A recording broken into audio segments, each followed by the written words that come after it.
Hello, it's July 25th, and I'm wondering if you're good at having difficult conversations. It's something that I've been thinking about because it's a topic that's come up a lot in the work that I do, and it's something that I'm starting to realize that I have a lot of experience in. And I think that difficult conversations is something that a lot of people have difficulty with. And like when I'm thinking about this Heisen transformation, like the work that I'm so interested and passionate about is this personal development work because that's something that's really core to me. I think that that's the thing that keeps me moving forward. Constantly just looking and seeing how I can improve, not just on a like specific task level, but at like a core like myself kind of level. Um, and that to me means being able to feel comfortable in my own skin, to be comfortable in all the different spaces that I enter into. And there's like a number of different things that kind of contribute into that. So, like when I'm thinking about like the program that I'm working on, my approach has always been has traditionally been up until this point to look at it like um, as a program for personal development, a program for what's going on here, a program for personal development, or a program to like kind of like find your truest self, your authentic self, your I don't know, like is it like spiritual awakening, enlightenment, or an awakening process? I guess that has felt so. One of the challenges that I'm noticing that I'm having is kind of like talking about that and marketing that, like always trying to like lead it back to this bigger thing, this bigger problem. And maybe like I'm reflecting on it right now that that problem itself is too big for somebody to say like, oh yeah, like I I can see how that can be a solution to my problems right now that I'm experiencing. I think that it kind of works at some levels. Like there are people like life coaches and things like that that move along, that move kind of in that space. And that's still something that I'm very passionate about. So if you're looking to like have a new perspective on your life and looking to kind of figure out how to be more you on a day-to-day basis, get rid of burnout, less anxiety, less stress, all of these things, more confidence, unshakable confidence, then that's what the intention. That's like kind of my end goal. And I don't know that I've done a good job at like expressing that out. I think what's interesting is like it's easy enough to do in terms of like when I talk to my students, my clients, my patients. It's something that kind of comes naturally, and then or it's something that I've worked on over time to come naturally.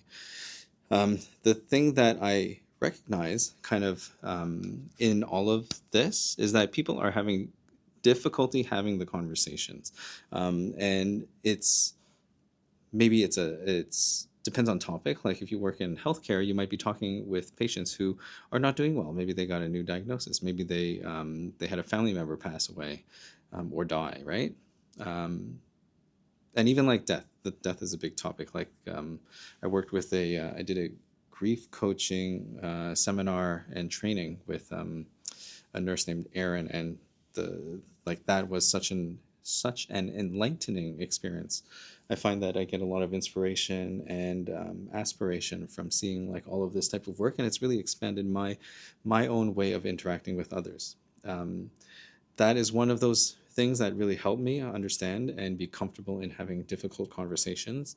If I were to go all the way back to the start of like how any of this work can lead you to more comfort in having difficult conversations, it was myself coming from a place of um, not being confident talking to other people. So like at the very base level of it is like, you know, if you go in and order, it's like, oh my god, like can I talk to a server and like make an order and all of these things.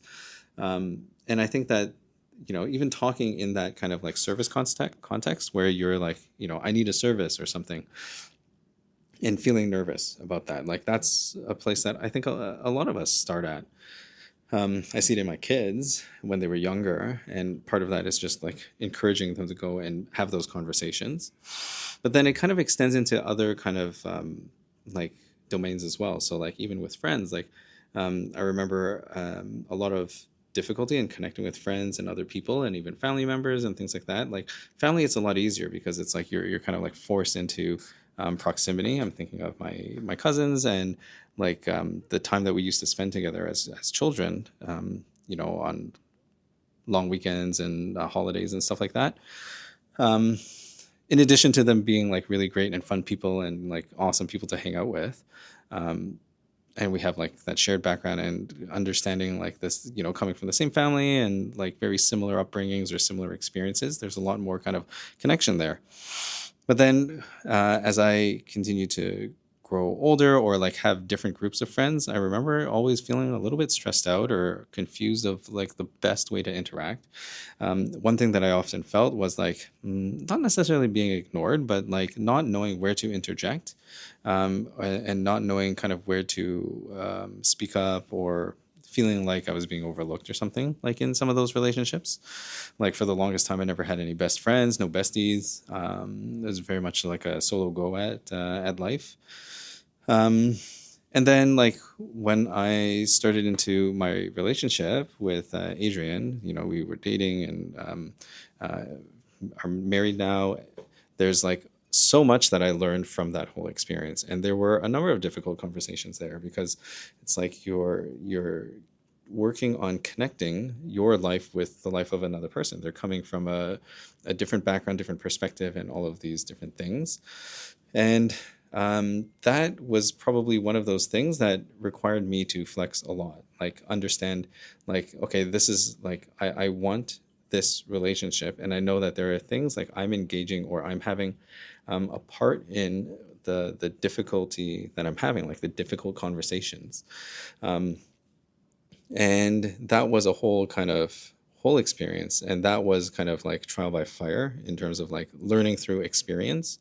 And even through that, the learning was slow. Like I knew that like I wasn't responding in the way that I wanted to respond to, and I wasn't saying the things that I wanted to. And even some of it, like the bulk of it, was not acknowledging or validating the things that like happened, and always like looking for some type of excuse. So like one of the difficulties in conversations is sometimes like you'll say something and then somebody will rebut it and say like, no, that's like I believe like the opposite of that. And usually the like my initial response would have been to kind of like and it was like just a innate reaction of like, no, like this is what I was thinking, like you don't understand me and all of this. And what I didn't realize was that sometimes other people do understand me. It's then I wasn't understanding the other person. And that was a big eye opener, like now that I reflect back on it, of saying like I need to like step outside of my own experience and look outside at other people and consider. And for some time, I don't know that I thought about it very much, but when I did the hypnosis training in 2019, that opened my eyes again, because then that helped me understand the importance of context, the importance of listening to other people, the importance of the words that other people say. It's so um, there's so much that you can see and perceive and understand from the way that you observe people. And that's what I get when I observe other people. Just understanding all the different connections down through kind of like how somebody presents, what they say, the actions that they do, and then what the ultimate meaning is for me. And I went from a place of like operating from how like another person made me feel to trying to understand how another person felt. And I guess that at some level is empathy. Maybe a lot of people are like, oh, this is a natural state for me. And that's amazing. Like that is such a skill to have. And I can imagine that it can get tiring at sometimes if that is your natural state, right? I came from kind of like the opposite end of like not knowing how to connect to people and like having difficulty making those connections. And I ended up learning that a lot in terms of like what to see, how to connect with other people, a lot through hypnosis. And then the thing that really sealed it was understanding my human design, and that like changed the way that I interact with people, with opportunities, with all of these different things. So all of that is to say, like difficult conversations is something that I think a lot of people struggle with. And ultimately, all of the struggle that comes from feeling like a conversation is difficult comes from inside you. Um, Think about it. Like everything that you experience is coming from inside of you. If you even look at it from a scientific, like mundane anatomy level, like all of your experience is in your brain. So if it's in your brain, it's inside you. If you're feeling it, you're feeling it. It's your feelings, but it's like it's not a real tangible thing that other people can necessarily see just by looking at you. Although like your internal states and emotions and feelings sometimes come through on your in your physiology, so maybe people can see it, but that's a whole other rabbit hole. I think ultimately what my reflection today is, maybe that I am identifying like a very particular piece of expertise that I have in terms of like understanding how to navigate and how to be comfortable in difficult situations, and then being able to see how those conversations happen based on, or what kind of factors contribute into that, um, by listening to how you engage as an individual. And then, of course, the deeper piece of that, like that might be a good place to start in terms of like talking about the things that I do, because ultimately I believe that the problem is you. um, I should have released that video now, and maybe like if I remember, July 25th. Today is the one when I can link that video into some space here. Like if I point like this and then nothing pops up, you'll know that I didn't get around to doing it, but it'll be on my channel somewhere, because I did record a video talking about how like you are the problem and I am my problem. Like I am my biggest problem. You're your biggest problem, because like those are the only things that you can deal with. Like your feelings are 100% valid and 100% real, and you are experiencing them. And at the end of the day, you're the one who's interpreting them as well. Again, it's not to blame the victim or anything like that. It's just to say that it's just a observation of an experience, right? Like your feelings are yours to experience. You felt them. What they mean to you is also yours. And sometimes we can see like if you think back about like feeling one way about one thing and then changing it in the future, given new information, like media, we see a lot of examples of that, especially like with people who were like TV shows or actors that were one way, and then the time happens, and then new information comes out, and then we see things in a different light, and then you may feel differently about things, ultimately, right? So that time, that dissociation, the additional information, the new kind of like states that you're fitting into, and then like collapsing it back onto old patterns, can change how you feel, and that's actually how like a lot of change happens, if not all change. So I think having all this time to reflect has been really helpful in understanding, kind of helping me get clear in the process. So this whole thing of like talking out and saying things into just like random space, and just doing it, right? Christian has been sending me, for whatever reason, a lot of like stuff about like posting regularly and just like doing things, like being natural on camera and like being yourself and being like your own kind of like unique kind of you, I guess, like to be yourself on camera. And sometimes that's kind of the hardest thing. So it's just interesting because it's like things that I've kind of thought, and just like some of the conclusions that came from those videos was like just go out and do it, and that's kind of what I've been doing, which is like to say like, oh, I'm going to pat myself on the back a little bit and continue going on this route. I do find that it's been useful, and if you find that it's useful to kind of hear another perspective, like just like moving through this, then thanks for being here.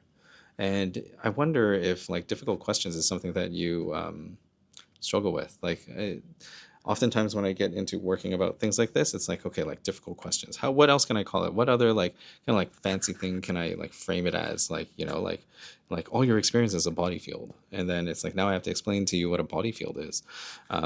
Or I could just like use that term and then kind of like let it hang, is another thing. Or even like talking about the critical faculty as the dream gate, right? Like dream gate, that sounds pretty cool. But then there's a term for it, critical faculty. Is there any point in making a new term? Maybe, like if I want to be quirky and different, and maybe that's like my quirk and my difference.